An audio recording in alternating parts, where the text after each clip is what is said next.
Hey guys, it's Mama Bear. Today I'm going out to look for fatwood. Come along, see what we can find. I've come out to a pine forest today. Everywhere you look, there are rows upon rows upon rows of pine trees. Let's get a little closer and see what it is that we need to look at for finding fatwood. Okay, let's take a close-up of a pine tree today. If you see, the branches come out like the spokes of a wheel. They come out in various circles and cycles around the tree, pretty level to each other. That's a pine tree habit. And they go all the way up in that habit. I can show you another one right there. They come out like the spokes of a tree, and most of them are parallel to the ground. Most of those branches are coming out pretty flat.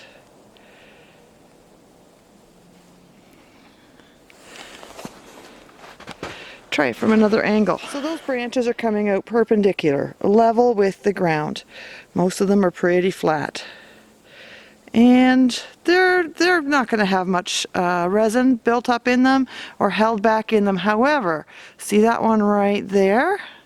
It came out on an angle. When that branch died, the tree pushed resin into that knot where the branch came out. So that's where you're going to find the fatwood. You don't want to take it off of a living tree, but this is an example of where you can find it and how big these beasts are. There we go.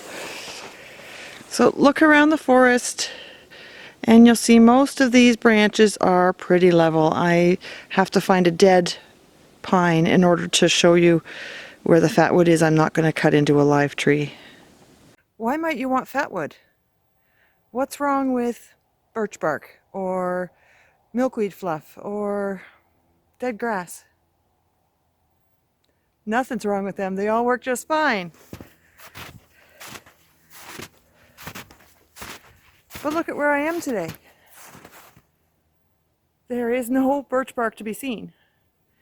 And there's no milkweed fluff to be seen. And dry grasses are all kind of pretty wet. Fatwood will burn in wet conditions.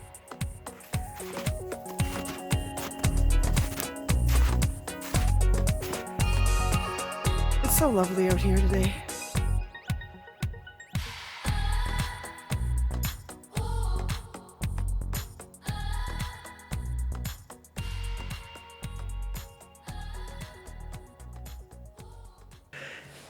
Hey, there's a downed pine tree with some substantial size. Let's go see if there are any of those angled branches I was telling you about.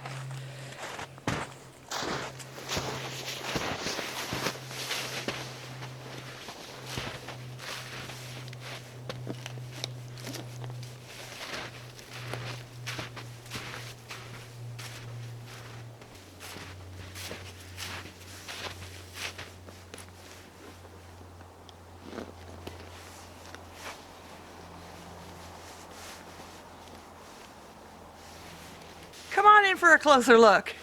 If we were going up the length of the tree as if it was standing, we would see these. That's at a decent angle. That one's even better there on the bottom. That one's pretty mundane. Those ones are pretty mundane, but look at the angle of that one. I'm going to go in and see if I can find something in that one.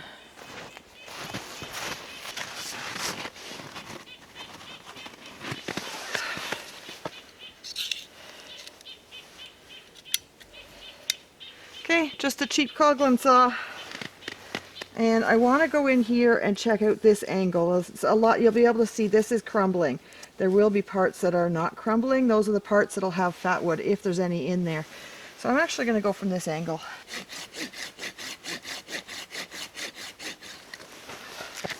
There we go.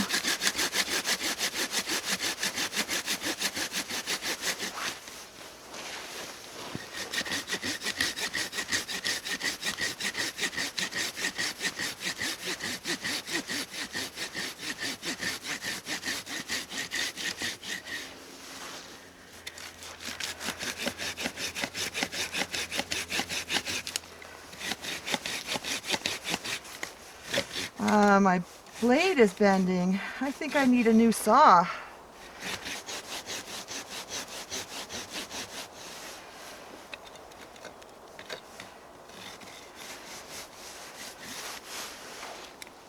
I got it.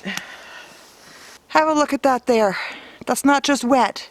If it's fat wood, it's going to smell like pine resin. It's going to smell almost like a carrot sometimes. And this stuff will burn.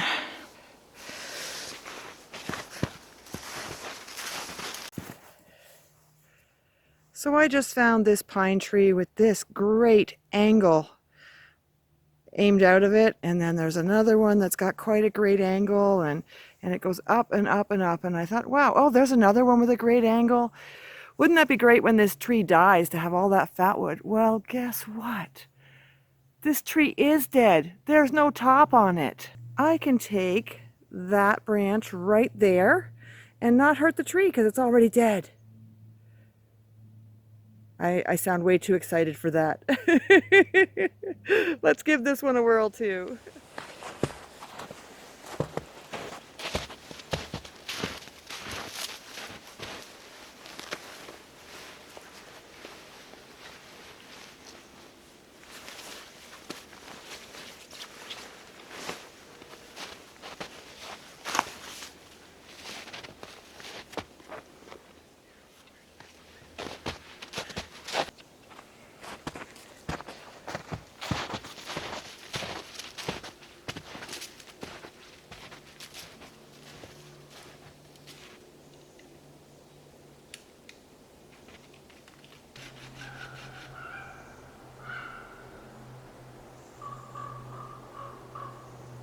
Can you hear the ravens?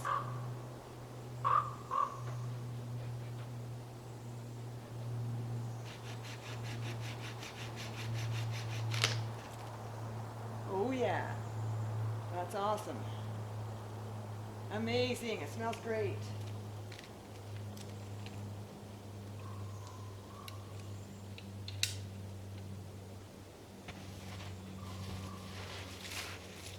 Look at that, more fat wood. It smells amazing.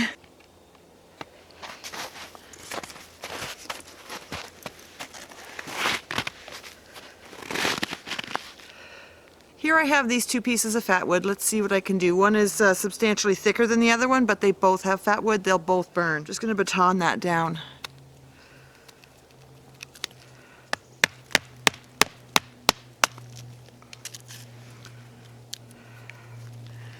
Can you see that? That orange color there, that's the fat wood. This whole thing is full of fat wood because that's just a tiny bit off. That's just a tiny bit off the edge of that. This thing is completely full of fat wood. So I'm going to baton that down a little further and get some good chunks out of that. That's going to be impressive.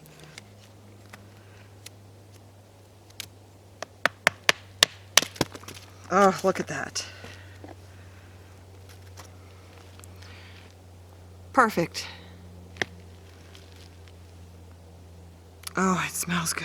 Let's take this one and just split it down a little further. So I'm going to shave this. You can use the back of your knife and make Maya dust out of it. The 90-degree spine has got good uses. I'm more apt to feather than Maya dust. Maya dust tends to blow around. Feathers tend to stay put a little better.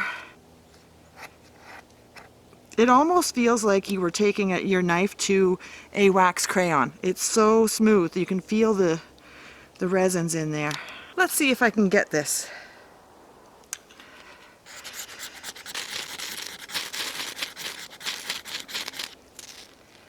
There we go. I have flames. Can you see the blackness of that smoke that's pouring off of there? It is black, black, black. That's because of the resins.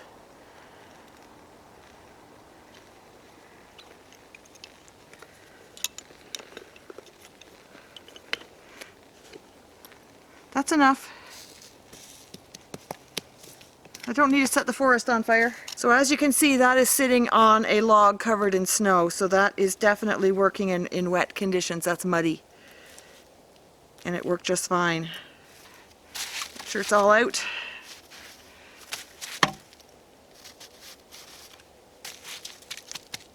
We're good. So now I have some fatwood to take home. Please be sure to leave me a message in the comment section down below. All the tools I've used today will be, and my camera gear will all be in the description box as well. And thanks for sticking around. I hope to see you next time. Subscribe, please. I'm trying to grow to 500. Share me with your friends so that I can get my numbers up. Come on, 500 for now. 1,000 in my future. Thanks, guys. See you next time.